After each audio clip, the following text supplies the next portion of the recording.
Let's not blow this. No pun intended. If he's over the limit, we could end up wearing this for a long time. Tom, can I have a word? You too, Doyle. A word alone? Not till I've heard both sides, Ken. Oh, we're already taking sides, are we? Ken, I've organised for you to take a breathalyzer here at the station. Please, Tom, before this goes any further, I am trying to save you a lot of strife. Ken, you of all people should know the law. Why are you refusing a test? I'm refusing a test for the obvious reason. I wasn't driving, mate. Glenn here was. Now, Constable Doyle pulled us over. Glenn and I both got out of the car. Constable Doyle just got a little confused as to who was driving. The car was in clear view from the moment it swerved around the corner onto Peterson's Road.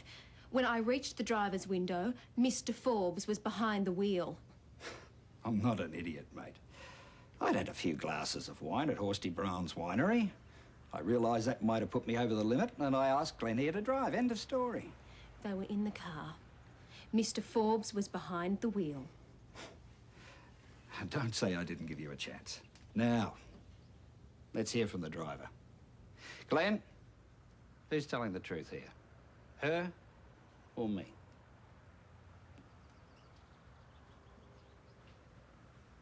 I was driving. I guess Constable Doyle must be mistaken.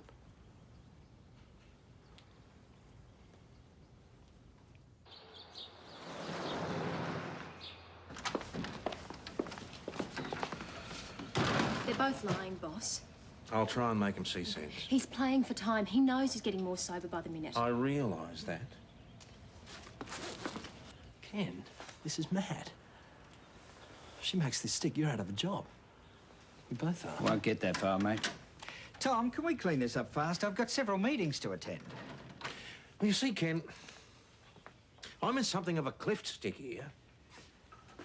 I accept that your constable made a genuine mistake, but now she's compounding it by lying. Exactly. Now, if you and Mr. Ritchie are telling the truth, then I've got a constable on my hands who's just told me a barefaced lie about a very serious matter. Mate, I can't throw myself on my sword, give up my licence and ruin my career just so as you can have a comfortable relationship with one of your constables. Ruin your career. I am known for my strong views on road safety. Now, if this misunderstanding becomes public property, I won't be the only one to suffer, Tom. Given there might have been other witnesses. Which there weren't. Given there might have been, then whether or not you were over the limit becomes material. Now, I'm asking you again to undergo a test. Tom, I sit in the cabinet room on a daily basis with the police minister. I'm aware of that, Mr. Forbes. Now, let's do the test. If I won't, Then I'll charge you for refusing a breath analysis.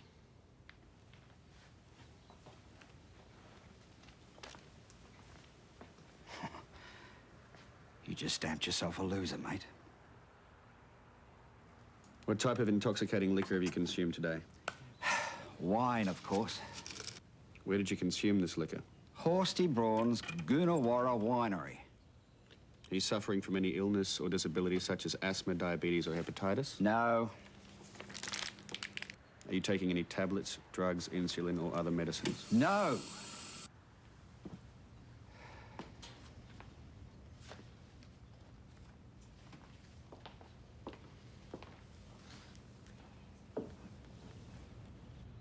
.09.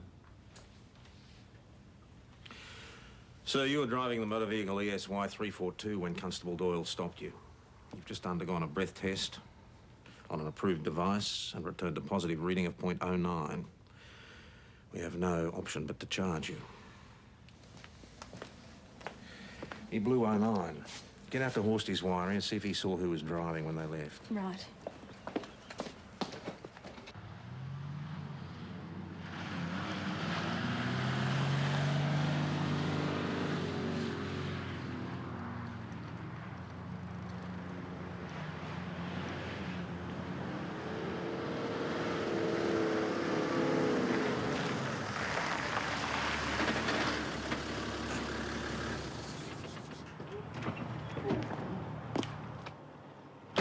Mr. Braun.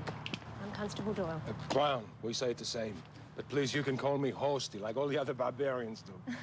I understand you... Hosty, I understand. Horsty, I understand you had Mr. Forbes and Mr. Ritchie here earlier today. It hasn't been an accident, I hope. No, nothing like that. Were they here long? What's this all about? Did one of them lose something? They were here. They looked at a few bottles. They bought a couple of cases. Looked at. Yeah, tasted. Oh, you think one of them's been a naughty boy, right? Who was driving when they left?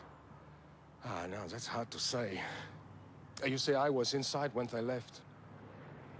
You sure about that? Cross my heart. Did you see who was driving when they arrived? Unless, again, I was inside. Well, now that the business is over, let me show you some wines. You know, it's a very important part of every beautiful young lady's upbringing that she know about wines. I'm sorry, Horsty. Maybe some other time.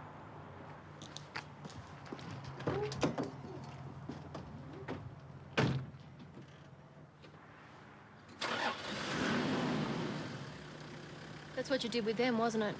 You stood there and waved them off. You're quite right. I would have. But the phone rang.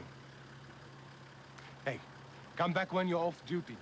I'll show you some wonderful wines, huh? Horsty Brown. Old world charm. But he says he didn't see who was driving. Well, it was worth a shot. Now, this report you're about to write, I want it to be a model of its kind. The kind of report that in years to come, the Academy will use as an example of how a report should be written. You do believe me, don't you, boss? Yes, I do. Forbes and Ritchie were lying their heads off. I will give Ritchie this much credit. He was gagging on it. I did do the right thing, didn't I? I can't fault what you did today, Doyle. As you grow older and wiser, you might learn to pick your fights.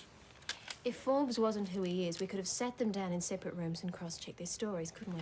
Doyle, what's about to hit the fan is large enough. Let's not try and make it the size of the exhibition buildings. Right. Forbes wouldn't have worn it.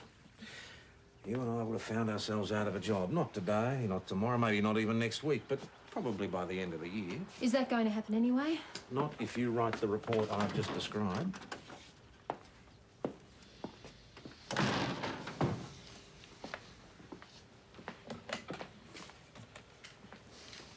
Roz, get me Inspector Faulkner. It's an...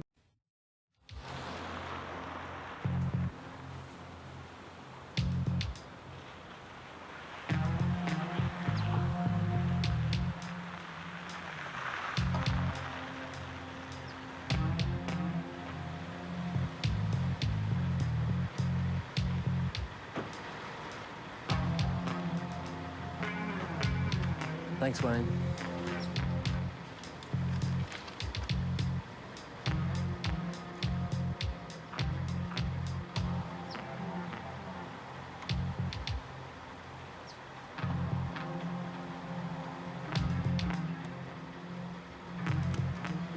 We could just make a 4 o'clock meeting. We won't be going to Melbourne, Glen. We're going to St. David's.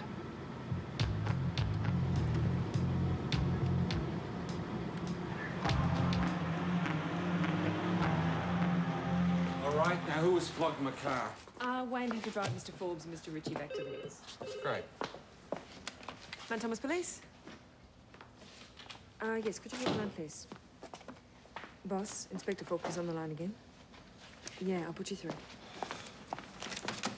Applying for a transfer, Mags. Good on you. Get in first, eh? It's a pretty original piece of detective humour, Maggie, which I would ignore if I were you. Yes, So Horsty Brown wasn't much help. you could say that. What he didn't see who got behind the wheel. That's what he says. Well, you reckon they got to him first? Well, that's why I brought them back in the van with me, so they couldn't phone him. Yeah, maybe he just doesn't want to get involved. Doyle,